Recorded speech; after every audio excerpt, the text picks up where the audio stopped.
Protegemos os nossos. As palavras soaram pesadas enquanto 100 motociclistas vestidos de couro lotavam cada canto do restaurante em dificuldades de Vera. 24 horas antes, ela havia defendido um solitário Lobos do Asfalto quando policiais locais o assediaram. O que aconteceu em seguida deixou uma cidade inteira em lágrimas. As mãos de Vera Souza estavam rachadas e vermelhas de tanto limpar o balcão pegajoso do restaurante pela terceira vez naquela hora.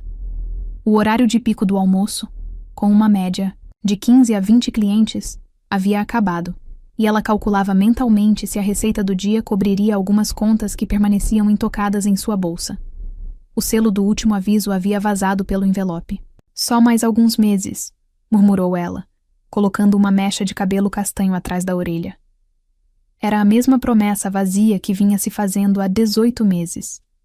Desde que o derrame grave do seu pai o levou para uma clínica de cuidados médicos, e ela ficou responsável pelo restaurante da família. Sua carreira de enfermeira, seu apartamento, sua vida, tudo isso foi colocado em espera por um restaurante numa pequena cidadezinha que estava perdendo dinheiro mais rápido do que ela conseguia. Fazer curativos. O antigo ventilador de teto girava preguiçosamente no alto, mal movendo o ar úmido do verão. Lá fora, a rua principal de Vila Nova estava silenciosa, como sempre, desde que a fábrica cortou o terceiro turno. O banco já havia tomado a propriedade de 3 empresas este ano por conta de dívidas não pagas. Às vezes, Vera se perguntava se o seu restaurante seria o próximo. A campainha acima da porta tilintou, aquele sonzinho alegre que seu pai sempre amou. E Vera olhou para cima. Seu estômago se contraiu instantaneamente. Um homem enorme, vestido com couro surrado, entrou pela porta. Seu rosto envelhecido estava meio escondido atrás de uma barba, grisalha e selvagem que parecia ter visto poeira de 1000 estradas. Tatuagens desbotadas subiam por seus grossos antebraços como histórias ilustradas de uma vida difícil desaparecendo sob mangas arregaçadas. Mas foi o remendo em seu colete que fez o ambiente ficar silencioso. A inconfundível insígnia da garra dos Lobos do Asfalto. Os poucos clientes restantes congelaram. A velha Dona Beatriz chegou a agarrar suas pérolas. Os irmãos Silva pararam no meio da mordida, garfos pairando no ar. Até o rádio pareceu ficar com um momento de estática. O motociclista pareceu sentir a tensão, seus ombros enormes curvando-se, ligeiramente enquanto se dirigia ao balcão. Cada bota pesada ecoava no linóleo gasto como uma martelada. Ele escolheu deliberadamente o banco na extremidade oposta, mantendo distância dos outros clientes. Um homem acostumado a ser mal recebido. Vera praticamente conseguia ouvir a voz do pai em sua cabeça. O dinheiro de todos gasta o mesmo no nosso restaurante. Mas seu pai nunca teve que servir um lobo do asfalto em sua pequena cidade conservadora, onde os boatos sobre o clube de motociclistas circulavam como verdade absoluta. Vera firmou a mão, pegou um cardápio de plástico turvo e um copo de água gelada. A outra garçonete, Larissa, sentiu uma necessidade repentina de encher novamente as garrafas de ketchup no fundo da lanchonete. Obrigada por vir ao restaurante da Vera, disse Vera, aproximando-se dele com o mesmo sorriso de sempre que dava a todos os clientes. O prato principal de hoje é bolo de carne com purê de batatas. Está fresco, fiz esta manhã. O motociclista olhou para cima e Vera ficou impressionada com seus olhos, azul claros e injetados de sangue, como se ele não dormisse há dias. Contra aquele rosto severo, aquelas feições marcadas pelo couro, seus olhos pareciam pertencer a outro homem completamente. Café, disse ele, com a voz surpreendentemente gentil, quase suave. Preto como você puder, e o que for mais rápido da cozinha. Estou na estrada desde antes do amanhecer. Enquanto Vera servia o café dele da cafeteira antiga, ela notou suas mãos, enormes e calejadas que pareciam feitas para a violência. Mas havia um leve tremor nelas, quando ele estendeu a mão para pegar a caneca. Os nós dos dedos dele estavam em carne viva, e uma fina pulseira de hospital estava parcialmente escondida sob o punho de couro. Por trás da exaustão em seus olhos, Vera reconheceu algo mais. Uma tristeza profunda que ela já vira tantas vezes durante seus estágios como enfermeira na ala de oncologia. Era o olhar de alguém em vigília. Ainda tem uma longa viagem pela frente? Perguntou ela, mantendo a voz casual, como o pai sempre conversava com estranhos. Suas mãos enormes envolveram a caneca de café como se fosse algo precioso, extraindo o calor da cerâmica lascada. Ele tomou um longo gole antes de responder. Estou voltando para o Hospital São Rafael, disse ele finalmente, cada palavra deliberada, como se falar fosse um esforço. E sussurrou. Minha filha. Algo pareceu se prender em sua garganta. Ele olhou para o café, os nós dos dedos ficando brancos ao redor da caneca. Minha filha, repetiu ele, mas não conseguiu terminar o pensamento. Vera sentiu algo mudar dentro dela. Não era pena. Este homem não gostaria que sentissem pena dele. Era mais uma dor familiar de reconhecimento e não de um lobo do asfalto. Naquele momento, era só um pai preocupado. Certo, vou preparar o pedido agora mesmo, disse ela, suavizando a voz. Torrada com ovos está ótimo. É a opção mais rápida do cardápio. 6 minutos no máximo. Ele assentiu, o alívio evidente enquanto seus ombros relaxavam ligeiramente.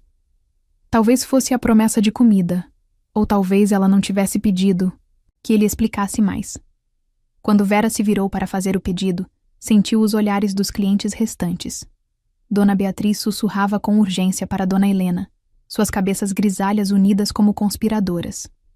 Os irmãos Silva a encaravam, abertamente. Larissa ainda achava aqueles frascos de ketchup absolutamente fascinantes. Cidades pequenas têm memórias duradouras, e os lobos do asfalto tinham uma reputação que os precedia. 20 anos atrás, um grupo de motociclistas invadiu Vila Nova, deixando janelas quebradas no mercado Almeida após uma discussão. Não importava que ninguém soubesse se eram lobos do asfalto ou algum outro clube. Na memória coletiva de Vila Nova, todos os motociclistas eram culpados por associação. A campainha tocou novamente, e 2 policiais de Vila Nova entraram. O policial Costa e o policial Oliveira.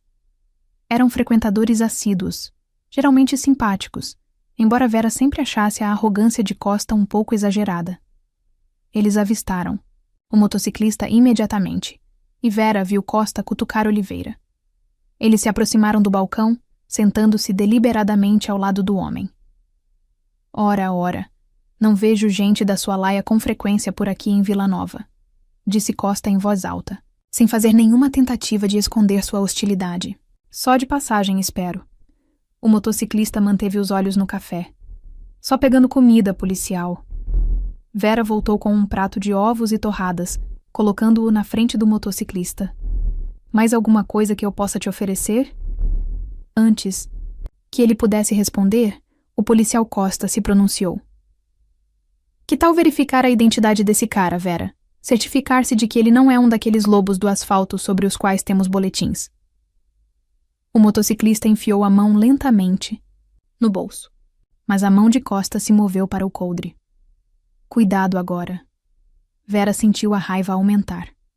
Ele é um cliente pagante policial, Costa, assim como você. Não como eu. Costa deu um sorriso irônico. A raça dele traz problemas. Drogas. Violência. A minha raça? O motociclista ergueu os olhos pela primeira vez, a voz ainda baixa, mas com um tom cortante. Você não sabe nada sobre mim, policial. O policial Costa se aproximou. Eu sei sim, eu sei muito bem. O motociclista começou a responder, mas o policial Oliveira o interrompeu. Talvez devêssemos verificar sua placa, ver se está tudo ok. Vários outros clientes observavam agora, alguns concordando com os policiais, outros parecendo desconfortáveis. O motociclista largou o garfo. Olha, só estou tentando comer alguma coisa antes de visitar minha filha no Hospital São Rafael, ela... A voz dele falhou um pouco. Ela não está bem. Ah, tenho certeza. O policial Costa riu. O velho membro doente da família. Desculpa clássica. Algo em Vera se rompeu. Talvez fosse a lembrança do pai na cama do hospital. Ou talvez fosse apenas a decência humana básica que seus pais lhe ensinaram. De qualquer forma, ela já estava farta. Chega, disse ela com a voz cortando a tensão. Você já cansou de assediar meus clientes, policial Costa. O restaurante ficou em silêncio. Ninguém falava com o policial Costa daquele jeito, especialmente sobre como ele lidava com indivíduos suspeitos. Com licença. Costa voltou sua atenção para Vera, estreitando os olhos. Você me ouviu. Ele veio para uma refeição. Ele tem sido extremamente educado, e você o está tratando como um criminoso. Você não sabe quem está defendendo, Vera, alertou Oliveira. Estou defendendo um cliente no meu restaurante. E, a menos que você tenha um motivo real para suspeitar de algo além das roupas dele, eu agradeceria se o deixasse comer em paz. Costa se levantou, elevando-se sobre Vera. Seu pai ficaria muito decepcionado em vê-la tomar partido contra a lei. Vera foi um golpe baixo e todos sabiam. Seu pai, Rubenilson, era amigo de metade da polícia antes do derrame. Meu pai me ensinou a julgar as pessoas pelo comportamento, não pelo que vestem, respondeu Vera, com a voz firme, apesar do coração acelerado. E agora é você, quem está se comportando mal no meu restaurante. A tensão no ar era tão densa que dava para cortar com uma faca. Vários clientes se mexeram, desconfortáveis. Dona Helena, a bibliotecária aposentada, de repente ficou muito interessada em sua torta. Diego Oliveira, que estudara no ensino médio com Vera, olhou fixamente para sua xícara de café. Acho que vou levar minha comida para a viagem, disse o motociclista baixinho, pegando a carteira. Não, disse Vera com firmeza. Você vai ficar, vai comer tudo, e a refeição é por minha conta. O motociclista olhou para ela surpreso. Uma gratidão genuína brilhou em seu rosto. O rosto de Costa ficou vermelho. Você está cometendo um erro, Vera. Esta cidade tem um jeito de se lembrar de quem são, seus amigos. A ameaça não era sutil. Em uma cidade pequena como Vila Nova, ficar do lado contra a polícia pode ser muito ruim para os negócios. As mãos de Vera tremiam agora, mas ela manteve o queixo erguido. Você vai pedir alguma coisa? Ou está aqui só para intimidar meus clientes? Por um momento, ela pensou que Costa pudesse fazer algo realmente estúpido. Em vez disso, ele jogou alguns reais no balcão. Perdi o apetite. Vamos, Oliveira. Enquanto saíam, o sino tilintando raivosamente atrás deles, a conversa recomeçou lentamente durante o jantar. Vera se virou para o motociclista, que a encarava com uma expressão que ela não conseguia decifrar. Sinto muito por isso, disse ela. Ele balançou a cabeça lentamente. Não se desculpe. Poucas pessoas fariam o que você acabou de fazer. Ele fez uma pausa, observando o rosto dela. Meu nome é Rafa. Rafael Almeida. O meu é Vera Souza. Obrigado, Vera. Ele comeu rapidamente depois disso. E ao terminar, deixou uma nota de 20 reais no balcão, apesar dos protestos dela. Vera tentou deixar o incidente para trás, mas o barulho dos outros clientes lhe dizia que não seria tão simples. Na hora de fechar, ela já tinha ouvido conversas sussurradas o suficiente para saber que a história estava se espalhando pela cidade como um incêndio. Naquela noite, sentada ao lado da cama do pai no Centro de Cuidados Vila Nova, ela lhe contou sobre seu dia. Não sei se fiz a coisa certa, pai, disse ela, embora o derrame o tivesse deixado incapaz de reagir. Mas eu não podia ficar parada. Os olhos do pai pareciam expressar aprovação, mas talvez fosse exatamente isso que ela queria ver. Na manhã seguinte, Vera chegou cedo ao restaurante, como de costume. O que não era comum era a placa de fechado. Até segunda ordem, que alguém havia colado em sua janela durante a noite. Abaixo dela, estava escrito com marcador vermelho. Não são permitidos amantes de motociclistas em Vila Nova. Vera arrancou a placa com as mãos tremendo de raiva. Lá dentro, nada parecia ter sido mexido, mas a mensagem era clara o suficiente. O movimento do café da manhã estava visivelmente menor do que o normal. Na hora do almoço, era óbvio que a notícia já tinha se espalhado. O restaurante, que normalmente fervilhava de conversas e tilintar de talheres, estava estranhamente silencioso, com apenas alguns clientes habituais desafiando o aparente boicote. A velha Dona Helena entrou para seu sanduíche de atum de sempre, dando um tapinha na mão de Vera Souza com simpatia. Isso vai passar, querida. Cidades pequenas têm memória curta quando querem. Diego Oliveira e a esposa também passaram. Por ali, sentando-se de propósito na mesa da janela, de onde podiam ser vistos da rua. Que se danem eles, disse Diego mais alto do que o necessário. Não. A melhor comida da cidade continua sendo a melhor comida da cidade. Mas esses pequenos gestos de apoio não foram suficientes. Vera fez as contas de cabeça. Mais uma semana como aquela, e ela não conseguiria nem pagar o aluguel. Por volta das 14, com o restaurante vazio, Vera se permitiu um raro momento de desespero. Ela se encostou no balcão, lutando contra as lágrimas. O restaurante não era apenas um negócio. Era o legado de seu pai. O lugar onde ela cresceu aprendendo a contar troco e a limpar mesas.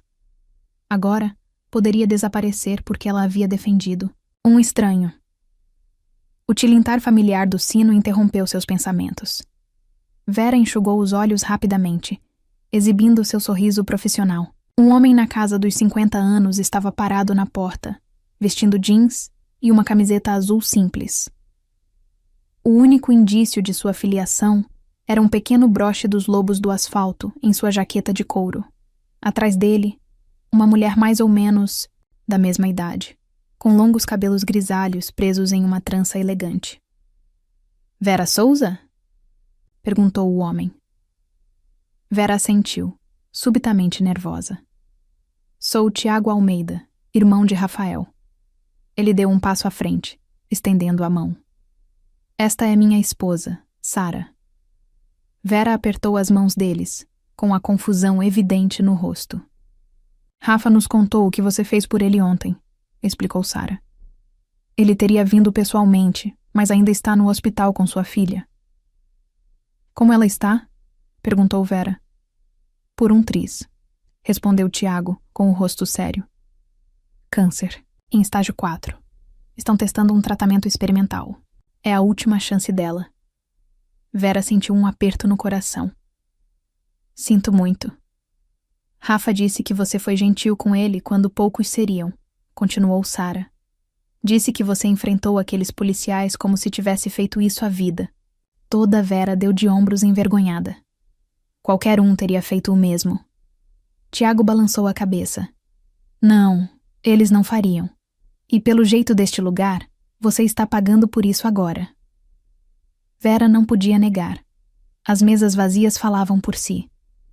Queríamos agradecer de verdade, disse Sara, enfiando a mão na bolsa. Rafael disse que você mencionou que seu pai estava doente.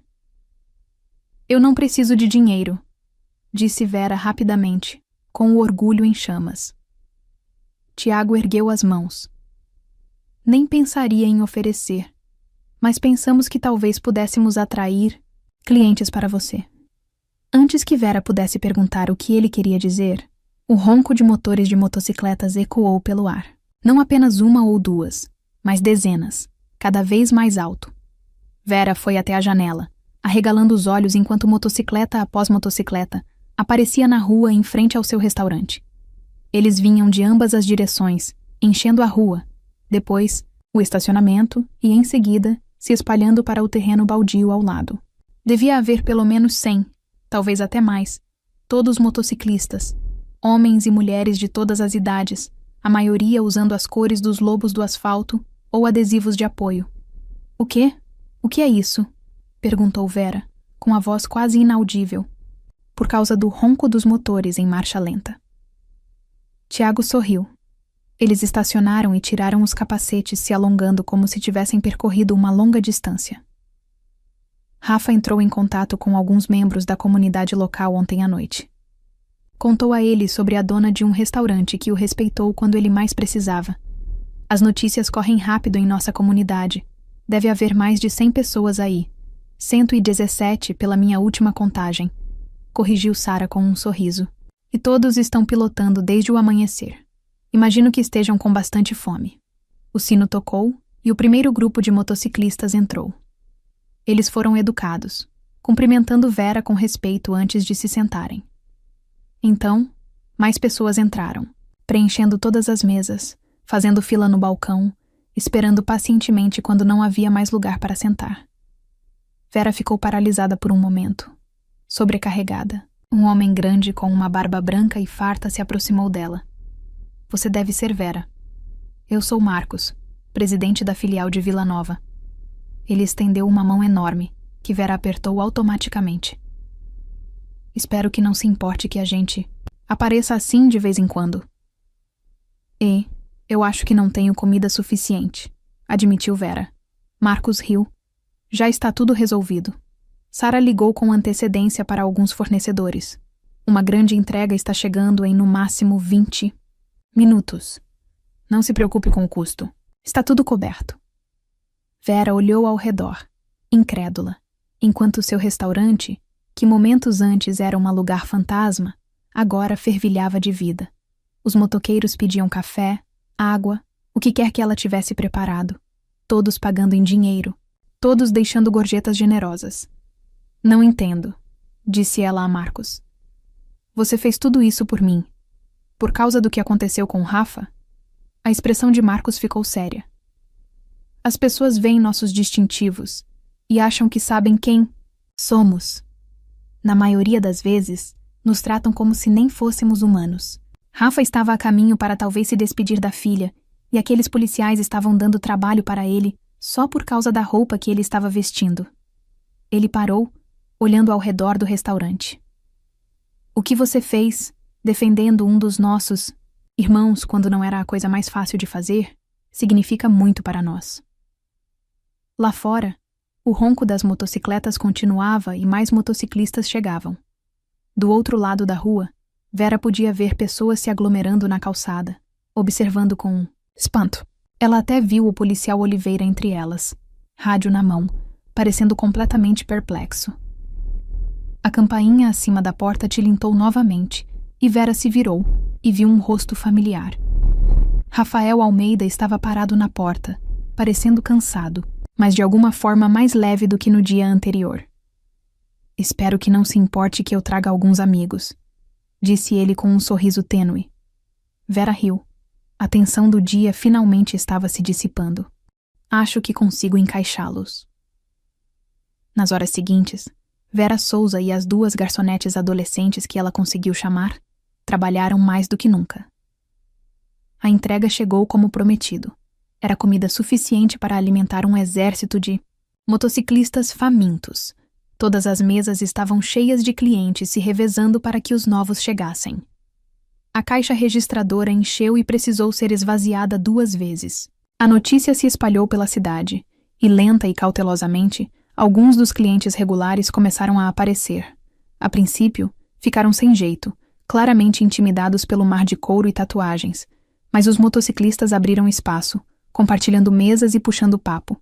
Dona Helena acabou conversando animadamente com uma avó motociclista sobre o amor que compartilhavam por crochê e bordado. Diego Oliveira descobriu que um dos motociclistas era um veterano do Vietnã. O diretor do ensino médio se viu discutindo a reforma educacional com um motociclista que, na verdade, era professor de uma faculdade comunitária nos fins de semana. Ao pôr do sol, o encontro improvisado havia se transformado em algo como um festival comunitário. Alguém havia trazido uma churrasqueira portátil para ajudar com o excesso de comida. Música tocava nos aparelhos de som das motos. Crianças da vizinhança se aproximavam, fascinadas pelas motos reluzentes. No meio de tudo isso, Vera encontrou um momento para puxar Rafa de lado. Como está sua filha? Júlia, não é? O rosto de Rafael se iluminou. Foi por isso que consegui vir hoje. O médico ligou hoje de manhã. O tratamento está funcionando. Ainda é cedo, mas ela está respondendo bem ao tratamento. A voz dele falhou. Primeira boa notícia que recebemos em meses. Vera o abraçou impulsivamente, e depois de um momento de surpresa, ele a abraçou de volta e disse: Falei de você para ela, ela quer te conhecer. Eu adoraria, disse Vera, falando sério. À medida que a noite chegava ao fim, Marcos pediu a atenção de todos. O restaurante ficou em silêncio, as conversas parando no meio da frase.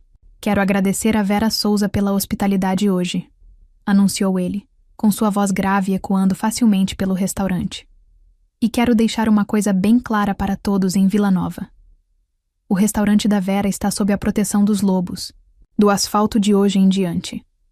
Os motociclistas aplaudiram, o que significa, continuou Marcos, faremos desta uma parada regular em nossos passeios e consideraríamos uma afronta pessoal se alguém nesta cidade causasse problemas para a senhora. Vera sobre quem ela escolhe para servir em seu estabelecimento. Os policiais também estavam no local, de olho em tudo o que estava acontecendo. Então Marcos fixou o olhar no policial Oliveira, que estava sentado desconfortavelmente em uma mesa de canto. Oliveira pareceu se encolher sob o olhar de Marcos. Estamos entendidos? Perguntou Marcos. Oliveira assentiu rapidamente. Ótimo. Marcos sorriu, transformando seu rosto intimidador em amigável. Agora, quem está pronto para a sobremesa? Ouvi dizer que a torta de limão da Vera é a melhor do mundo. Mais uma salva de palmas, e as conversas recomeçaram. Mais tarde naquela noite, depois que o último dos motociclistas se foi com a promessa de retornar em breve, Vera trancou o restaurante e contou a receita do dia. Era mais dinheiro do que ela havia ganhado nas 3 semanas anteriores juntas. Mais do que isso, algo havia mudado no ar de Vila Nova. Ela podia sentir isso enquanto caminhava até o carro. A cidade que estivera pronta para ostracizá-la.